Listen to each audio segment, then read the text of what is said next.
Netflix បានលេងឈុតធំហើយលេងមែនតែនលេងមកទំហឹងតែម្ដងមនុស្សខ្ញុំមកឃើញព័ត៌មានមួយដែល Netflix បានចាស់លុយចំនួន 82.7 លានដុល្លារទិញ Warner Brothers ឬក៏ Warner Bros ហ្នឹងដែលមើលវីដេអូខ្ញុំតាំងពីមុនមកគាត់ប្រកាសចិត្តដឹងថាខ្ញុំជាមនុស្សដែលចូលចិត្តមើលរឿងថា movie ឬក៏ TV series ឬក៏អីទេគឺខ្ញុំមើលទាំងអស់ហើយភាគច្រើនពាក់ព័ន្ធជាមួយនឹង superhero ពាក់ព័ន្ធជាមួយនឹងអីហ្នឹងគឺខ្ញុំចូលចិត្តមើលមែនតើខ្ញុំក៏មាន channel ដាច់ដោយ like មួយទៀតបានធ្វើវីដេអូពាក់ព័ន្ធជាមួយនឹង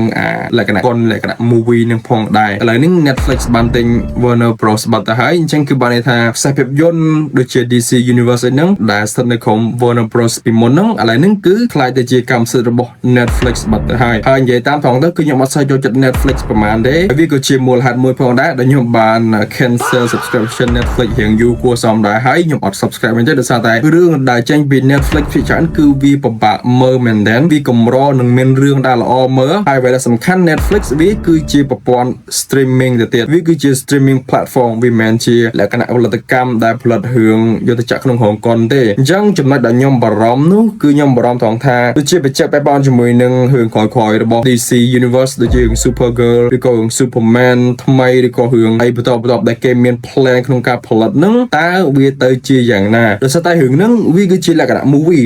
វាត្រូវតែយកទៅចាក់នៅក្នុងហុងកុនប៉ុន្តែដល់ like Netflix វាគឺជា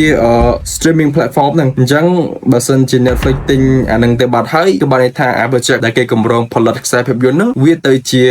រឿងដែលគេយកទៅចាក់នៅក្នុង streaming platform ឬក៏យ៉ាងណានិយាយមែនបើសិនជាអាហ្នឹងវាទៅអញ្ចឹងមែនគឺចប់តែម្ដងដោយសារតែរឿងដែលល្អមើលគឺជារឿងដែលយើងទៅមើលនៅក្នុងរោងកុនមិនមែនរឿងដែលយើងមើលនៅក្នុង streaming platform ដូច Netflix អីយ៉ាងទេលុះត្រាតែរឿងភាគអាហ្នឹងយើងមើលក្នុង Netflix streaming វាត្រូវតែបើសិនជាឲ្យយករឿងដែលជារឿងលក្ខណៈខ្សែភាពយន្តយកទៅមើលក្នុង Netflix ហ្នឹងវាអត់កើតវាមើលអត់កើតទេហើយណាមួយគឺខ្ញុំអត់ទុកចិត្ត Netflix ផងប៉ុន្តែទោះបីជាយ៉ាងណាក៏ដោយអានេះវាគ្រាន់តែជាព័ត៌មានដំបូងដែលគេចេញមកទៅយើងមានតែចាំមើលតទៅថាវាមានអាប់ដេតបន្តទៀតអត់ឬក៏យ៉ាងណាយ៉ា